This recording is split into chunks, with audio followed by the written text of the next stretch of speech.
Lucina and Roy very similar in terms of like how they can work, but Toonlink's kind of like that offshoot. But the other side is just all over the place, bro. Pac-Man, Shulk, and Mario. Like Mario's the safe pick. You know? Yeah. But like Pac-Man and Shulk, bro.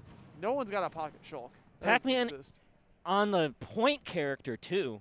You are leading with this scrappy little dot, believe it or not. He's going to be up versus the Roy. Against Roy. And how this matchup is going to go is that Roy's going to have to like get in there and play aggressive. Don't let Pac-Man set up shop, and that's going to be like the whole like point of the game. And so he's going to swat this Pac-Man out of the sky before he can even set up a hydrant trap. That's the most important thing here, right? As long as the hydrant's on cooldown, that's when Roy can put in even more pressure onto this Pac. Yeah, so tons of action coming out, going to be able to throw at that hydrant, throw it there on the center. Honestly, going to be able to just try to like, zone out your opponent as much as you can, throw out these projectiles, get stuff going. The Galaxian Chip's really good for just starting off combo loops and everything. Now they're doing a little scrap across each other's shield, but it looks like Carls is going to be the one to strike. But then he overstepped just a little bit on that F smash, and that's going to allow Roy back into center stage. Yeah. Want to be able to try to get something going here. 100% on butter. Pac-Man, rather, going to have that 100% ready to go here. See what you can be able to do. Potentially looking for like a jab back air.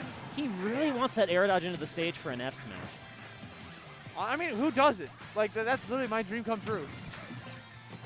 Oh, I mean, if you give it up, you give it up. But I don't think Kobe's going to show that. Oh, like a drop zone forward air sending Pac-Man's flying, but he's going to live.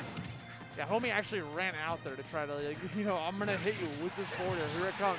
Okay, Kobe gets away with that first stock from Carls. Going to swap out with Zamario. See how this goes. Do the Mario, bro. We out here. Now, Mario classic ways to kill her, like a back air at the ledge or like turnaround up smash. Those are the plays that Kobe's going to have to watch out for. Oh, and he's going to go for a tech chase. Just a little slow, and he got that weird, that skid turnaround animation. That actually cost him a turnaround. I think jab would be what he was going for. Good on Kobe for not giving him the ledge together. That's exactly what he's looking for. Just being able to roll right towards the stage. So you get that easy grab into a back throw kill. Very, very easy stuff for him to be able to try to be on the lookout for. Going to roll back onto the stage. 155. Roy living the dream here. Literally just looking for the smallest baby tap at this point with destroying. But that's not anywhere near a baby tap. Going to get caught by that eruption. Second stock out of here. Going straight back to the Shulk with the speed arts. Speed art back air is going to be enough at 166 to cleanly kill Roy off the top of the screen. That means here comes Kobe's Toonlink. I believe this is the character he's most well known for, right? So we'll see that expertise come to play here for Kobe. And plus, even if the stock doesn't work out, you have Lucina as well. Oh my God, he took this stock is working out, Austin. It's working out because he was in jump art, and you take the most amount of damage of Shulk in jump art, even more than Buster. Like, he just took so much unnecessary damage. It's like a 0 to 90 in the blink of an eye here for Kobe's Toonlink. If you don't care about your defense, or you're just trying to recover, you swap over to jump art. You feel me? Good combos come out of it too. Bring out the boomerang. Good catch on that forward air, and that's going to be it. Kobe taking away game number 1. I like that a lot of Toonlinks like to throw their boomerang towards the ground, try to get that little bit of a bounce action off of it too. So it turns into like a pseudo anti-air option. If they end up going for a full hop, you catch them. So that's pretty much Toonlink's entire game plan, though. Is just trying to force your opponent to jump. When you do that boomerang down angle, especially off of a wave bounce, that keeps your momentum going forward, right? So that allows you to connect with that forward air in such a commanding way to finish out that game 1. Okay, so now we're going to go over to potential counter picks here. We're thinking, Inkling celebrating some Splatoon 3 today. Let's see what other character we got going on. Sonic the Hedgehog. Going deep into pockets at the moment. This is the characters 4 and 5 showing for Carls at the moment. Yeah, we are scraping for answers. We'll see if this will end up working out. Inkling was a character that we saw a lot of back in the early days of Ultimate. But as time went on, the character just kind of faded from obscurity. As more DLC came out, a lot of people ended up swapping off of him. Cosmos was a big famous one. That did a lot of Inkling, swapped over to Pyra Mythra and saw success. So just don't really see too much of this character, even though the character is by no means a stretch of the imagination bad. Like, this character is really good. It's just I feel like people found success with other characters instead. Right. Probably one of the best Inklings I know that still plays probably Space from Europe, right? I can't really think of too many other players. Oh, and then you've got a Colorado from St. Louis who rocks Inkling and has been made some really good upsets, especially at some of these U.S. majors recently. Yeah. So we'll see if this Inkling's all it's cracked up to be, or if Carl's going to have to put this away immediately and bust up the Hedgehog. We'll have to wait and see. Kobe back on that Royce. I feel like Kobe feels incredibly comfortable with this character. All the ink, by the way, you're going to be seeing from Carl's going to apply some more defense down onto Royce. So you got to be careful about how much of that you're getting sprayed onto, whether it's from the splatter shot or just from just normal splash damage, the splatter bomb as well, the grenade. Be on the lookout.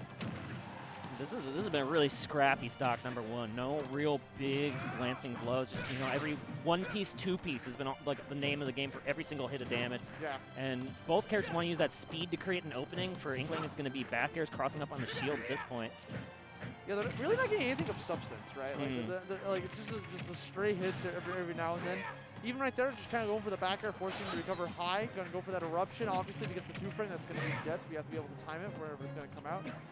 Eruption does cover a large bit of that part of the stage. Now he's looking for like a roll or something. My man is empty jumping.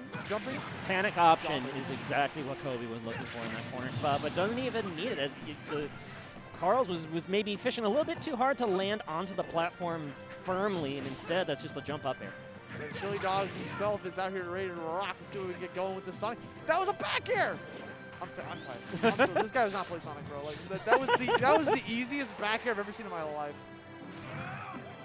Instead, fishing very low for an edge guard spot, missing it just barely, and that means Kobe's going to continue racking on damage with Roy.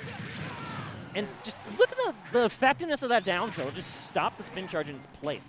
I mean, yeah, you got to do something about it. Looking at the spring, going to force him to have to recover a little bit low. Actually, the threat of the spring is what actually sealed the deal for that stock. So now going on with Kobe, rocking up with Lucina. Honestly, probably a better character to face off against the likes of Sonic. Lucina's more floaty, so the combos won't be as easy to land against him with Sonic.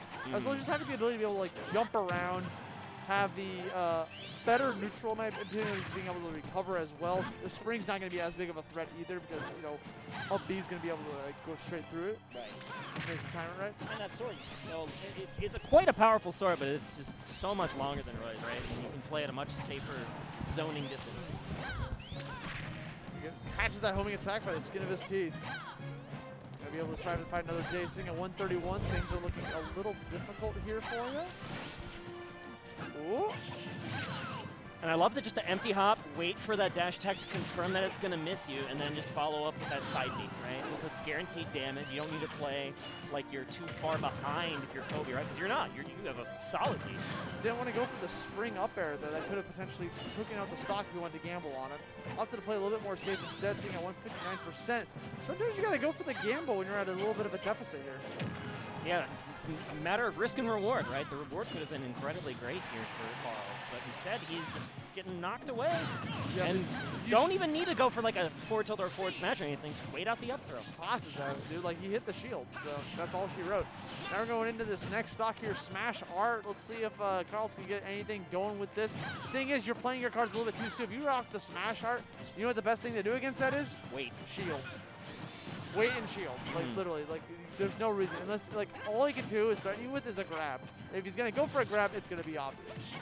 So that's the only downside with Shulkin's Naruto Arts is when he's playing those. Oh my god. Backslash against a counter user. You're going to pay the price. That's going to be a clean 2-0 coming out from Kobe. He's going to clean up shop here, move on in through the rest of the pools. But in all honesty, what I was saying earlier is with Shulk with the Minato Arts, like, when you pick your Minato Art, your opponent now knows what you're going to do. Like, oh, you're going for Buster, you want a combo. Right. Oh, you're going for Smash, you want to kill. Oh, you're going for speed, you want to play neutral. Like, you want to zoom around. You want to try to mix me up. You know? Right. So, like, you're going to the jump art, you're going to jump. I'm going to anti-air. You know, like, so, like. Yeah, you're not going to play grounded with jump. You give away your strategy when you pick those arts. That's like the downfall of Shulk, in my opinion.